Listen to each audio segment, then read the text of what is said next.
Hi everyone.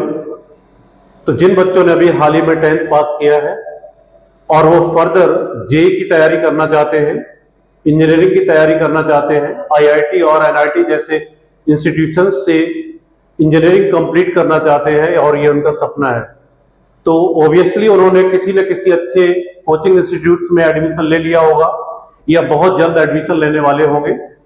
तो ऐसे बहुत सारे बच्चों ने मुझे पूछा है, मुझसे ये क्वेश्चन किया है कि सर हम किस तरह से जेई की प्रिपरेशन को स्टार्ट करें और अंत तक उसको कैसे बनाए रखें। ऐसे बहुत सारे बच्चों ने मुझसे ये पूछा है।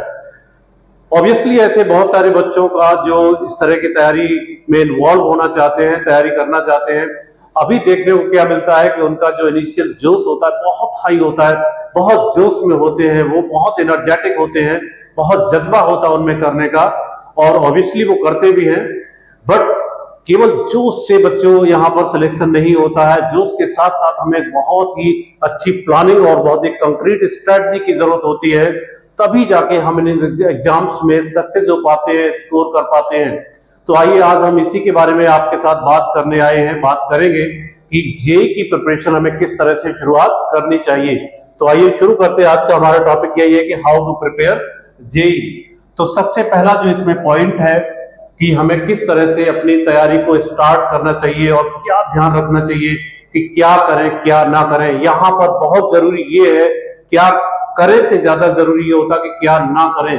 तो आइए हमारे पास ये 5 पॉइंट हैं, हम इन 5 पॉइंट पर आपके साथ आज डिस्कस करेंगे और बताएंगे कि किस तरीके से अपने आप को आपको शुरुआत करनी है और अपने आप को वहां पे मेंटेन करके रखना है अगले 2 से 3 साल तक, जब तक आप इसकी तैयारी करते हो और जब तक आप अपने लक्ष्य में सफल ना हो जाएं। तो शुरू करते हैं बच्चों। सबसे पहला जो पॉइंट है वो होता है स्मार्टफोन। यस, तो जो बच्चे जेई की तैयारी करना चाहते हैं और अगर उनका सपना है कि वो आईआईटी से या किसी एनआईटी से बीटेक करें, इंजीनियरिंग बने, तो सबसे पहले जरूरी है कि बच्चों अगले 2 से 3 साल तक आपको स्मार्टफोन का मिनिमम यूज करना होगा। जी हाँ, जान लीजिए अच्छे से बच्चों, इसमें कोई कंप्रोमाइज नहीं होना चाहिए कि आप स्मार्टफोन का मिनिमम यूज करें। आप किसी भी तरह के सोशल मीडिया प्लेटफॉर्म पर अपने आप को प्रेजेंट ना करें, चाहे वो फेसबुक हो, इंस्टाग्राम हो, शेयर चैट हो, या किसी भी तरह के ऐसे प्लेटफॉर्म पे जहां आपका वक्त बर्बाद होता है, टाइम बर्बाद होता है, ऐसे किसी भी प्लेटफॉर्म पर आप ना जाएं। ज्यादा से ज्यादा आप व्हाट्सएप अपना रखिए, क्योंकि मैं जानता हूं आज चैट जीपीटी के जमाने में हम बिना स्मार्टफोन के इमेजिन नहीं कर सकते, कल्पना नहीं कर सकते। बहुत सारे हमें ऑनलाइन डॉक्यूमेंट्स, बहुत सारे ऑनलाइन कंटेंट की हमें जरूरत होती है। तो ज्यादा से ज्यादा आप व्हाट्सएप रखिए, क्योंकि स्मार्टफोन यानी कि फोन का इस्तेमाल सिर्फ बात करने के लिए होना चाहिए, ना कि बाकी चीजों के लिए। तो ज्यादा से ज्यादा आप इसको दूर रखिए, आप भूल जाइए। 2 से 3 साल के लिए अपने आप को डेडिकेट करिए कि हम स्मार्टफोन का इस्तेमाल नहीं करेंगे। जितने बच्चे प्रीवियस ईयर्स में सेलेक्ट होते हैं, आईआईटी क्रैक करते हैं, एनआईटी में जाते हैं, अगर आप उनकी हिस्ट्री को उठाकर देखेंगे और पढ़ेंगे तो देखेंगे उन सब ने यही कहा हुआ है कि उन्होंने 2 से 3 साल तक स्मार्टफोन का यूज नहीं किया है, किसी भी तरह के सोशल मीडिया प्लेटफॉर्म पर वो एक्टिव नहीं रहे हैं। तो बच्चों सबसे पहला जो काम आपको करना होगा वो ये है कि अपना स्मार्टफोन को डब्बा बना दीजिएगा।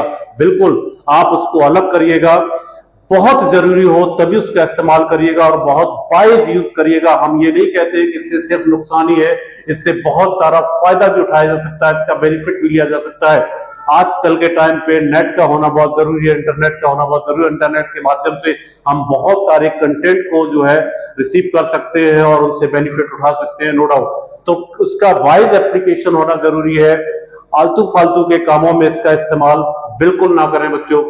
अब आते हैं बात को, अगर आप इस चीज पर ध्यान देते हैं और अगर आप ये मानते हैं और डिसाइड करते हैं कि हम स्मार्टफोन का मिनिमम यूज करेंगे, तो ही आप जेई की तैयारी के बारे में सोचें, अन्यथा भूल जाइए।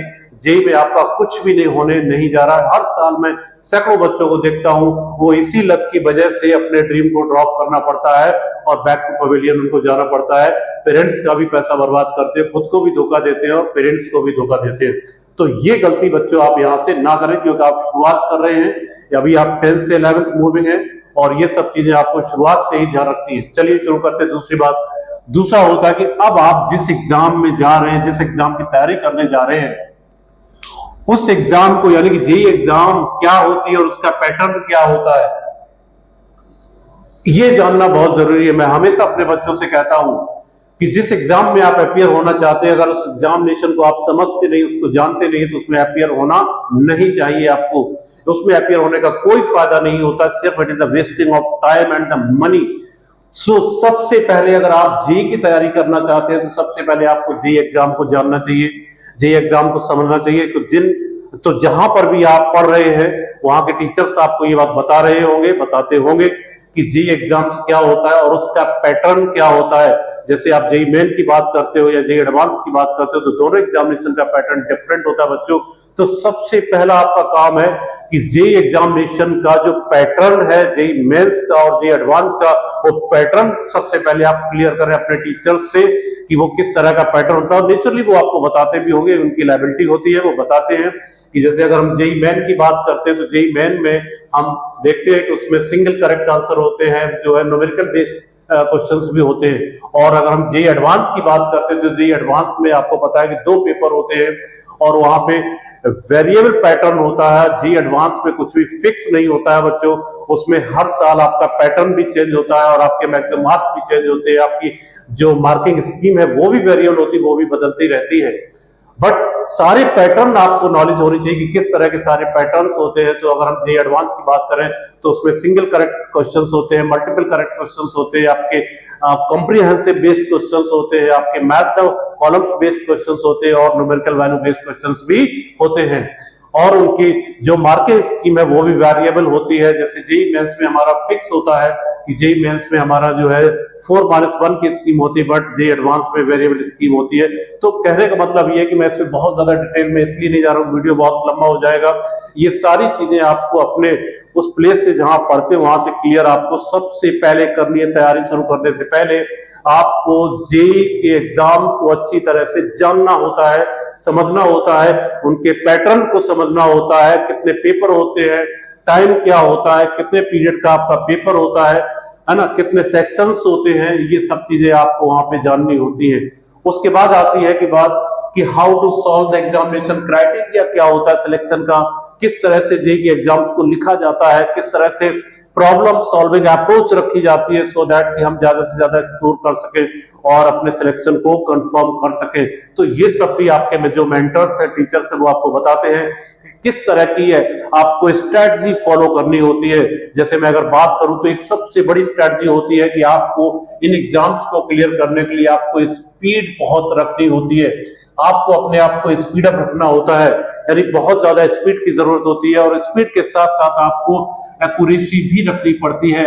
एक्यूरेसी और स्पीड दोनों ही आपकी जरूरी होती हैं और ये चीजें बच्चों एक दिन में नहीं आती हैं, एक महीने में नहीं आती हैं। इसके लिए लगातार आपको रेगुलर प्रैक्टिस करनी होती है। अगले 2 से 3 साल तक आप अपने आप को ट्रेन करते हैं इसी चीज पे, टाइम बाउंड प्रैक्टिस करते हैं। जब भी आप घर में क्वेश्चंस लगाते हैं, सॉल्व करते हैं मैथ्स फिजिक्स या केमिस्ट्री में, तो टाइम बाउंड प्रैक्टिस करते हैं। टाइम लगा के, अलार्म लगा के आप प्रैक्टिस करते हैं कि आपने 1 घंटे में कितने क्वेश्चंस निकाले हैं, तब जाके आपकी स्पीड और आपकी एक्यूरेसी मेंटेन होती है। ये चीज समझ लीजिएगा, ये एक सबसे बड़ा पैरामीटर होता है एग्जामिनेशंस को क्रैक करने का, क्योंकि ये एग्जामिनेशंस बच्चों जो है डिफरेंट एग्जाम्स होते हैं।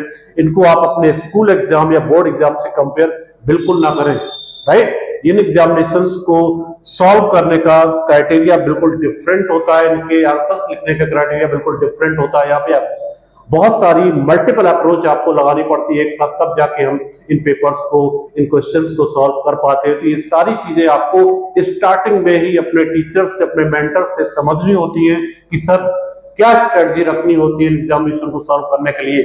तो फिर से रिपीट करता हूं कि जब आप तैयारी शुरू कर रहे हैं तो सबसे पहले आपको आप जेईई एग्जाम को जानना होता है कि एग्जाम क्या होता है, कौन कंडक्ट कराता है और कौन कौन से इंस्टीट्यूशंस हैं जिनमें हमें एडमिशन मिलता है, और इसके पेपर का पैटर्न क्या होता है, पेपर की लेंथ क्या होती है, टाइमिंग क्या होती है, सेक्शंस कितने होते हैं, मार्किंग स्कीम क्या होती है और किस तरह की प्रॉब्लम सॉल्विंग अप्रोच को हमें रखना होता है और किस तरह से हम एग्जामिनेशन के अंदर अपने टेम्परामेंट को बनाए रख सकते हैं।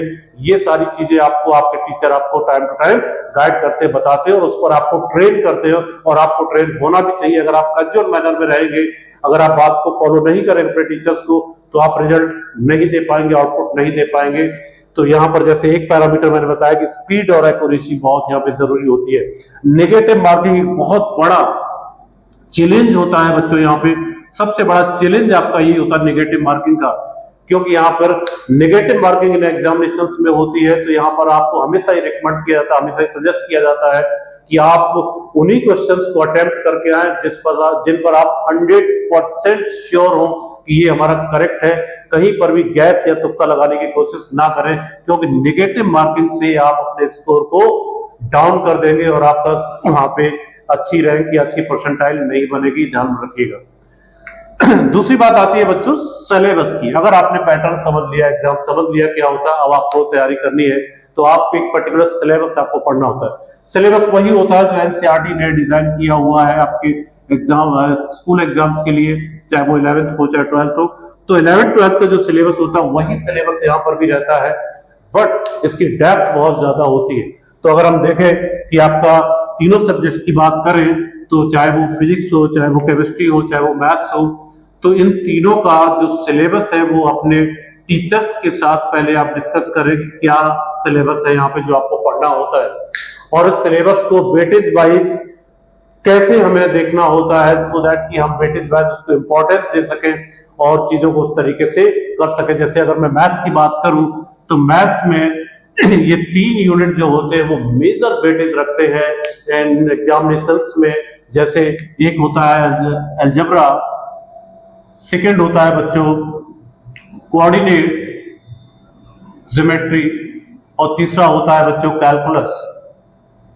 ये 3 आपके मेजर यूनिट्स होते हैं बच्चों पूरे मैथ्स के सिलेबस में। आपको सबसे ज्यादा इन पे ध्यान देना होगा।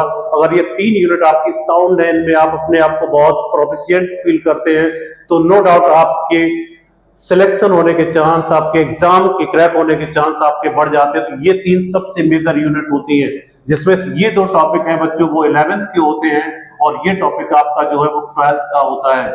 तो यानी कि एक चीज आपको बहुत अच्छे से क्लियर करनी है, वो गलतफहमी आपकी दूर कर देता हूं कि 11th पे आपको सबसे ज्यादा ध्यान देना है, जबकि होता उल्टा है। मैंने हर साल में हजारों बच्चों को देखता हूं कि 11th को बहुत लाइटली लेते हैं, हल्के में लेते हैं, कहते हैं इसमें तो क्या बोर्ड एग्जाम तो है नहीं, स्कूल में एग्जाम में तो पास हो ही जाएंगे, तो अभी क्या इतना ज्यादा ध्यान देने की जरूरत है। और 11th में जब वो ध्यान नहीं देते हैं तो 12th में आके फिर वो डिप्रेस हो जाते हैं, फ्रस्ट्रेट हो जाते हैं, और उनका बैकलॉग इतना बड़ा हो जाता है कि वो कवर अप नहीं हो पाता है और वो किसी भी एग्जाम को नहीं निकाल पाते हैं। बोर्ड एग्जाम में भी अच्छे से स्कोर नहीं कर पाते हैं और जे के एग्जाम में भी अच्छे से स्कोर नहीं कर पाते। तो एक बात बच्चों ध्यान रखना कि 11th पे आपको सबसे ज्यादा ध्यान देना है। 11th के सब्जेक्ट को जब आप पढ़ रहे हो, 11th के सिलेबस को जब आप पढ़ रहे हो, चाहे फिजिक्स हो, केमिस्ट्री हो या मैथ्स हो, तीनों पे आपको बहुत ध्यान देना है। 11th को वेस्ट ना करें, हल्के में ना लें, ये बात बहुत जरूरी है। 11th को बहुत ध्यान से पढ़ना होगा। तो सिलेबस को अच्छे से समझना होगा कि जो जेई का सिलेबस है वो वही सिलेबस है जो एनसीईआरटी का होता है, 11th 12th बोर्ड का होता है, वही सिलेबस होता है, वो कुछ डिफरेंट सिलेबस नहीं होता है। बस उसको बहुत डेप्थ में हमें पढ़ना होता है। तो ये आपके टीचर आपको बताएंगे कि सिलेबस क्या है, तो पहले सिलेबस को अच्छी तरीके से समझना है। चौथी बात आपकी आती है टाइम मैनेजमेंट। यस, ये सबसे बड़ा पॉइंट होता है बच्चों कि जब आप तैयारी कर रहे हैं, जब आप प्रिपरेशन कर रहे हैं, पढ़ रहे हैं तीनों सब्जेक्ट को, तो आपको टाइम मैनेजमेंट का बहुत ध्यान रखना होता है। तीनों सब्जेक्ट पे आपको इक्वल टाइम देना होता है। ऐसा नहीं होता है कि कई बार हमने देखा है ऐसा कि किसी बच्चे का किसी एक पर्टिकुलर सब्जेक्ट में इंटरेस्ट ज्यादा होता है तो उसी को पढ़ता रहता है। ऐसा नहीं होना चाहिए बच्चों। केवल एक सब्जेक्ट में स्कोर करने से आपका सिलेक्शन नहीं होगा, आपकी परसेंटाइल नहीं आएगी, क्योंकि यहाँ पे सिलेक्शन होने के लिए तीनों सब्जेक्ट में स्कोर करना जरूरी होता है। और सिलेक्शन बच्चों यहाँ मार्क्स से नहीं होता है, कम मार्क्स में भी आपका एडमिशन हो सकता है अच्छे कॉलेज में, क्योंकि यहाँ पर जो एडमिशन होता है वो आपका रैंक से एडमिशन होता है, परसेंटाइल से होता है। तो हमेशा हमें तीनों सब्जेक्ट पे बराबर ध्यान देना होता है, इक्वल टाइम हमें देना होता है। अगर हम किसी एक सब्जेक्ट को पढ़ते रहेंगे, बाकी सब्जेक्ट पे ध्यान नहीं देंगे, तो आपका बैकलॉग इतना बड़ा हो जाएगा, फिर आप अपने टीचर्स के पीछे भागते, वो भी आपको इतना सपोर्ट नहीं करेंगे, तो आपका बैकलॉग बढ़ता जाएगा, चीजें आपकी पाइलअप होती जाएंगी और फिर वो कवर अप नहीं हो पाएंगी, और एक टाइम के बाद आपको लगेगा कि मुझसे नहीं हो पाएगा और आप उसको ड्रॉप कर देंगे, आप उसको लूज कर देंगे और आप डिप्रेशन में आ जाते हैं। कई बार ऐसा देखने को मिलता है। तो इन सबसे बचने के लिए बहुत जरूरी है कि शुरुआत से ही इन बातों का ध्यान रखें कि सबसे जरूरी जो होता है वो होता है टाइम मैनेजमेंट। कि ऐसा कुछ ना करें, कुछ भी ऐसा कैजुअल अप्रोच ना रखें कि चलो ठीक है हम तो अभी मैथ्स पढ़ रहे हैं, फिजिक्स केमिस्ट्री बाद पढ़ लेंगे, या केमिस्ट्री अभी पढ़ रहे हैं मैथ्स को बाद पढ़ेंगे, ऐसा नहीं होता है। आपकी 4 घंटे की अगर क्लास आपकी किसी भी कोचिंग इंस्टीट्यूट में होती है, राइट, तो 4 घंटे आप वहां पर देते हैं, तो ये मान के चलिए कि आपको मिनिमम 4 से 5 घंटे ही आपको डेली घर पे भी देने पड़ेंगे। और अगर आप इससे कम देते हैं तो आपका बैकलॉग आएगा ही आएगा और आप कवर अप नहीं कर पाएंगे, क्योंकि चीजें पाइलअप होती चली जाती है, उनको आप नहीं संभाल पाएंगे। तो जितने घंटे आप इंस्टीट्यूट में देकर आते हैं, नेचुरली वहां 1.5 से 2 घंटे का लेक्चर होता है बच्चों, तो उसमें टीचर जो होता है, जो फैकल्टी होता है, वो इतना सारा कुछ जो है आपको बताता है 1.5 घंटे 2 घंटे में, मैथ्स हो, फिजिक्स हो, केमिस्ट्री हो, उसमें इतना सारा कंटेंट डिलीवर करता है। उस कंटेंट को एनालिटिकल अप्रोच में लाने के लिए आपको घर पे कम से कम 4 से 5 घंटे आपको देना पड़ेगा, हर सब्जेक्ट को टाइम देना पड़ेगा, तब जाके आप उसको नेक्स्ट डे उस स्टेज में आप आएंगे जहां से आप क्वेश्चन सॉल्व कर पाएंगे, कंटेंट का या कंसेप्ट का एप्लीकेशन आप कर पाएंगे। तो आप सोचें कि केवल कोचिंग में पढ़ के 4 घंटे और आप क्वेश्चन सॉल्व कर लें, ऐसा नहीं होगा बच्चों। आपको घर पे भी टाइम देना होगा, तब जाके आप कहीं क्वेश्चन सॉल्व करना स्टार्ट कर पाएंगे। और उसके बाद भी आपके नंबर ऑफ डाउट्स आते हैं, और इन डाउट्स को आप रेगुलर मैनर में अपने टीचर के साथ, अपने फैकल्टी के साथ डिस्कस करते हुए उनको सॉल्व करते रहें।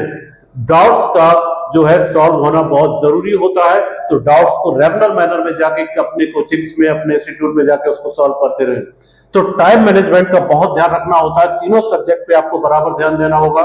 ऐसा नहीं करें कि एक सब्जेक्ट पे पढ़ते रहे, तो इस बात का ध्यान। अगली बात करते हैं अटेंडेंस। यस, 100% अटेंडेंस होनी चाहिए बच्चों, क्योंकि अगर एक भी दिन आपका लेक्चर मिस होता है तो आप जान लीजिए फिर बहुत मुश्किल आपको करने वाला है। क्योंकि एक लेक्चर मिस होने का मतलब होता है कि उस 1.5 से 2 घंटे क्लास में मैंने कहा कि कंटेंट बहुत ज्यादा डिलीवर किया जाता है, और अगर आप अब्सेंट होते हैं और आप आए दिन अब्सेंट होते हैं किसी वजह से, तो फिर जान लीजिएगा कि आपके सब्जेक्ट जो है सफर करेंगे, आपकी तैयारी जो है सफर करेगी, और आप अच्छे से स्कोर नहीं कर पाएंगे।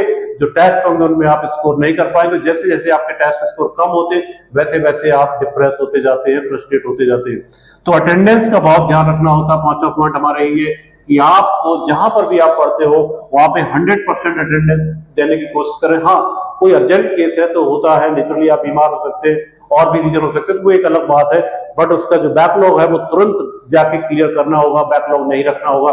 बट कोशिश करें आपकी मैक्सिमम अटेंडेंस होनी चाहिए। इरेगुलर मैनर में अगर आप जाते हैं तो फिर बहुत बड़ी प्रॉब्लम आपके साथ क्रिएट होगी और आप तैयारी नहीं कर पाएंगे, स्कोर नहीं कर पाएंगे। तो बच्चों, ये 5 बातें आपको ध्यान रखनी होती हैं जब भी आप तैयारी स्टार्ट करें। हमने इनमें डिटेल में जाने की बहुत ज्यादा कोशिश नहीं की है, क्योंकि वीडियो बहुत लंबा हो जाएगा। अगर आप चाहेंगे तो एक एक पॉइंट पे मैं अगला वीडियो बना सकता हूं और आपके साथ शेयर कर सकता हूं। उसके लिए आप कमेंट बॉक्स में मुझसे पूछ सकते हैं। तो ये 5 चीजें हैं। सबसे पहले आपको स्मार्टफोन अवॉइड करना है बच्चों, इसको किनारे रख दीजिएगा उठा के, इस पर आपको ध्यान देने की जरूरत नहीं है। किसी भी तरह के सोशल मीडिया प्लेटफॉर्म पे आप नहीं हो, तभी अगले 2 से 3 साल तक तभी आप इस तैयारी को कर पाएंगे, कंसंट्रेट हो गए। आपको बहुत डिटरमाइन होना पड़ेगा, इसके लिए बहुत डेडिकेट होना पड़ेगा। शुरुआत में तो आप जोश में होते हैं, लेकिन धीरे धीरे टाइम जैसे निकलता है आपका जोश ठंडा होता जाता है। उसके बहुत सारे रीजन यही है कि या तो आप सही तरीके से स्ट्रेटजी फॉलो नहीं कर रहे हैं, आप स्मार्टफोन चला रहे हैं, सिलेबस को नहीं समझ रहे हैं, एग्जाम के पैटर्न को नहीं समझ रहे हैं, तो कहां से तैयारी आप कर पाएंगे? तो जोश तो ठंडा होना ही है, राइट। तो ये गलती बच्चों शुरुआती दौर से ना करें, उसको अगले 2 से 3 साल तक प्रॉपर इसी वे में आप अपने को मेंटेन रखें, तब जाके आपका स्कोर आएगा। दूसरी चीज होती है एग्जाम को समझिए, उसके पैटर्न को समझिए, क्या क्राइटेरिया होता है एग्जाम्स को लिखने का, ये सब अपने टीचर से बात करिए, वो आपको बताते रहते हैं, तो उनको फॉलो कीजिए, स्ट्रेटजी क्या उसको फॉलो कीजिए। तीसरी बात आती है सिलेबस को बहुत अच्छे तरीके से समझिएगा, पूरा डिस्ट्रीब्यूशन के साथ, सेग्रीगेशन के साथ। जैसे मैथ्स में मैंने बताया कि ये 3 यूनिट सबसे इंपॉर्टेंट होती है, बाकी सब भी इंपॉर्टेंट है, बट ये 3 जो है वो मेजर यूनिट होती है, तो इसलिए पहले इन पे सबसे ज्यादा फोकस करना है। उसमें भी ये 11th की, तो 11th को हल्के में ना लें, 11th को बहुत सीरियसली लेने की जरूरत है। 11th आपका अच्छा होगा तभी आपका 12th भी अच्छा होगा, तभी आपका स्कोर भी अच्छा आएगा, ये जान लीजिएगा। और बोर्ड, क्योंकि 12th में जब आप आते हैं तो नेचुरली आपके पास डुअल प्रेशर होगा, बोर्ड एग्जाम का भी प्रेशर होगा और कॉम्पिटिटिव एग्जाम का भी प्रेशर होगा। तो उस प्रेशर को हैंडल करने के लिए पीछे का कोई बैकलॉग नहीं होना चाहिए बच्चों, तभी आप इस साल स्मूथ मैनर में आप एग्जाम को क्रैक कर पाएंगे।